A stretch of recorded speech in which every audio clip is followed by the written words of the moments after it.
I came into Harts plays Hendrix. A few people have told me about Harts plays Hendrix.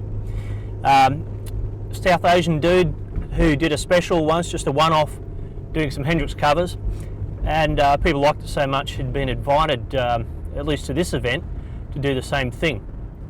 And he'd started already. I could tell when I came in that he had the Hendrix guitar, Hendrix Eyes guitar, being reverse headstock with reverse pickup angle. It has a certain tone. I could hear that as I came in. The guy's a natural at playing the Hendrix stuff.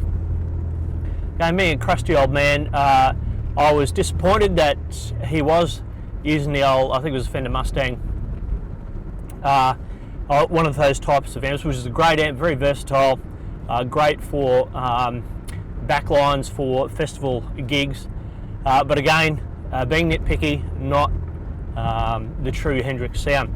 The guy was amazing. People loved it because it was great. Now, while I was waiting for a glimpse at the new power generation, I had to find something to do, so I went to they call the Sun Bar, and there was a band called Fieu. That's what the program said, Fieu, F-I-E-U. Very impressed, very impressed. The young lady who was the key performer there reminded me of, when you look at things historically, kind of a trickle down from Stevie Nicks, Tori Amos, to this young lady, and a bit of Sia's appreciation for big choruses. So again, epic sounding band with a big future, let's hope. So I caught the last two songs of Isobel Woods, and young performer, a lot of potential. She was singing, and there was someone who'd done the keyboards and the sequencing work and was performing live as well.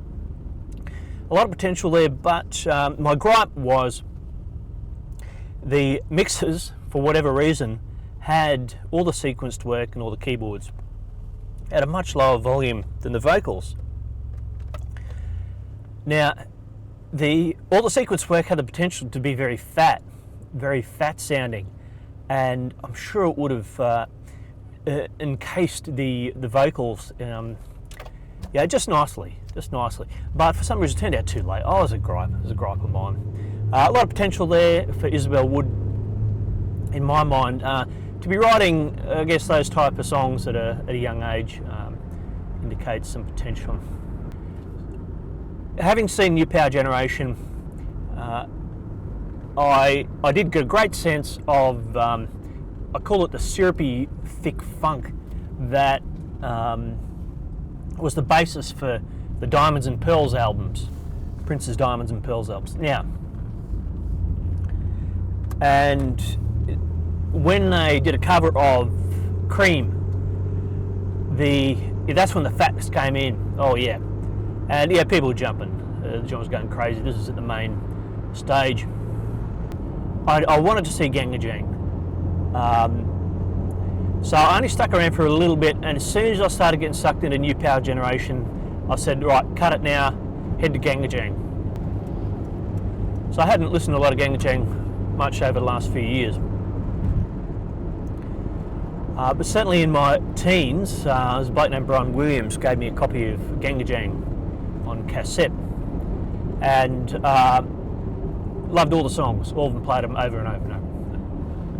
One of the thrilling moments of the night for me was seeing the guitarist, which I now know as Robbie James, play live those sounds from that album. That guitar sound from Sounds of Them, it's such a unique guitar sound, and it has reached, I guess, kind of mythic status in Australia now because of the use of their song on the, I think it was a Coke ad, Season Performers, right? 35 years or something they've been touring. And you can tell, two things.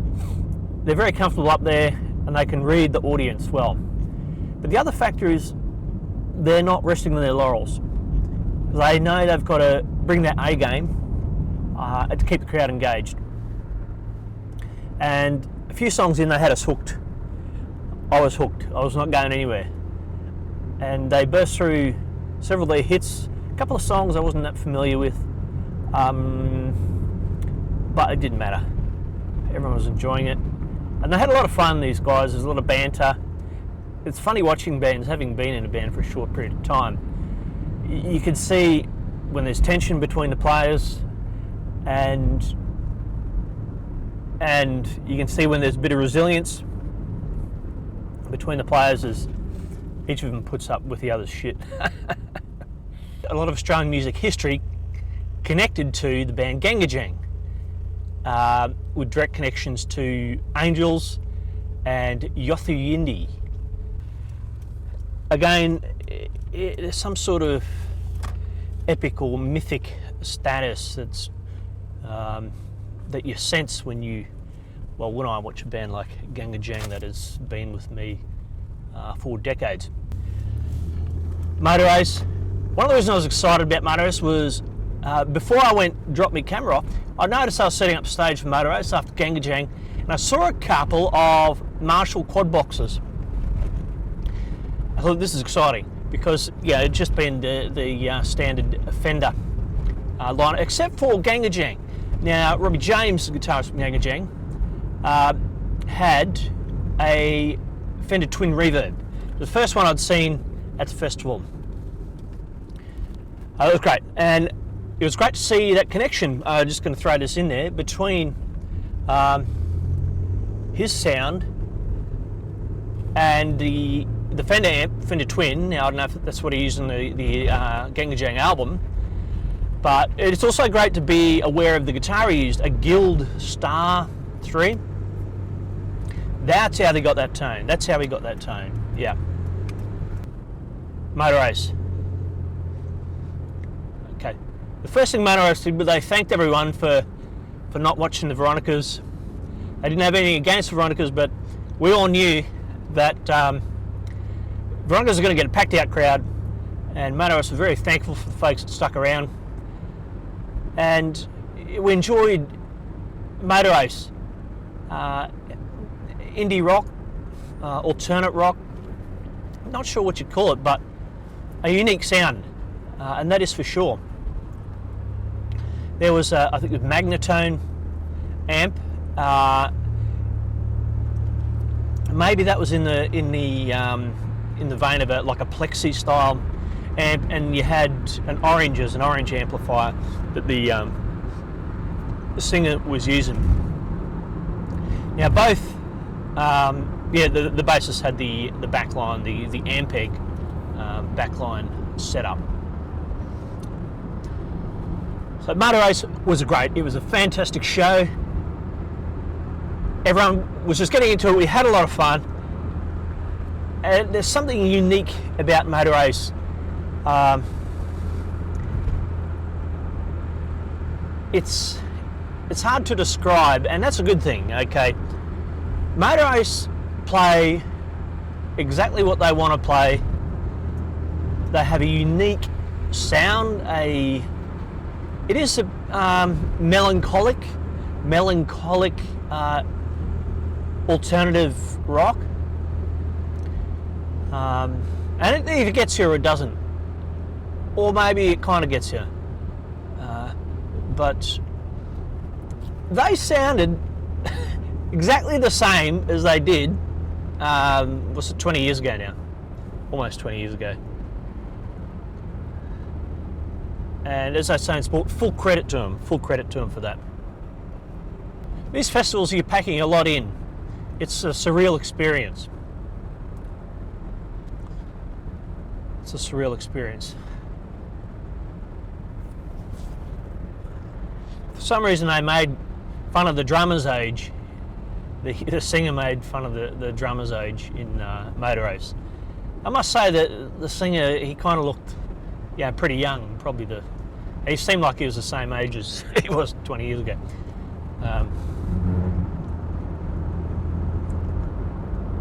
So Motorace. I was surprised at how many hits they'd had that I recalled. think they're described in Wikipedia as being post-grunge, indie alternative rock. Yeah, I can see that. Now, something a guitar nerd notices, the guy with the magnetone, he had some sort of, I think it was a Telecaster. He didn't jump the channels on the magnetone, so it was on the verge of breaking up, that sort of plexitone. And you know, as a bogan rocker brought up in AC/DC, you think, why didn't he give us a bit more of that that plexitone overdriven sound? But that's not their sound. It's not Motorace. They have their sound, and that's what makes them unique. And I appreciate that about Motorace. A peculiar band, you know. It's funny how they sort of get under your skin. Yeah. Okay, what to do? Motorace, done. Veronica's had already finished.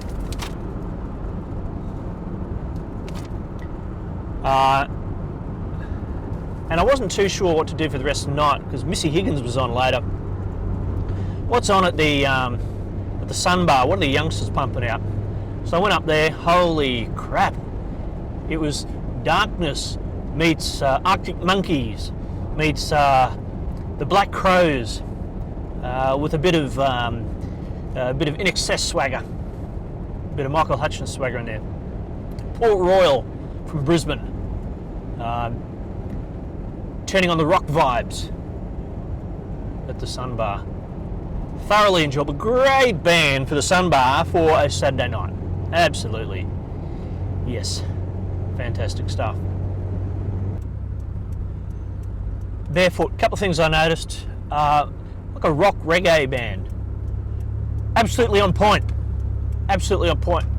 You know, there's a pack of people there dancing, and the keyboardist, the organ player, man, that dude was in the zone. He was in the zone. Okay, so a couple of songs of theirs, and yeah, I think they'd finished. So it was great to see him anyway. Barefoot, wicked. Walked up, yeah, after Barefoot, okay, I saw this band, I think they pronounced it Turkuaz. I'm not sure if that's a correct pronunciation. Okay, apparently from New York, came out just for this show. Everyone was dressed in a different pastel colour. I think it was like an 8-piece band. Huge brass, yeah, guitars, keyboards, yeah, drums, bass and all that same stuff. Jazz, funk rock, big band style. Incredible. But Missy Higgins was there. I thought I better check out Missy Higgins. So I did. I walked up there. I thought I'm gonna have a drink here, and got myself a rum and coke. I was strolling down to the centre of near the mixing desk at the Soul stage, the main one. She recounts a story. Missy Higgins recounts a story about a cover she's going to do. She's a happy person, but she gets drawn to these dark songs. This song is called Shark Fin Blues by a band called The Drones. Holy, I'd seen The Drones in Melbourne perform this song a couple of times, and I thought, what a strange coincidence that she's going to do a cover of this. And she described the song and the narrative within it, and did a sublime version of Shark Fin Blues. So she won me over with that. She told us how she went through that, I guess you call it, writer's block period, and she burst into the song that got her out of that rut, and it was fantastic. You know, I needn't say any more. But you know, I got a bit too much bogan blood. It was Saturday night, so I needed a bit of rhythm, and went back down to that band Turkuaz, Turkuaz, and I walked into a wicked guitar solo, insanely good. There's jazz fusion, is that what you call it? Fusion guitar solo. This blew my mind. And there were a few ladies there that asked me to dance with them.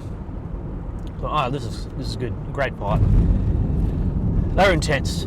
That band were intense. So, and I'm not talking about where they slept. I'm just saying they're intense because their level of energy was and professional mastery was very high.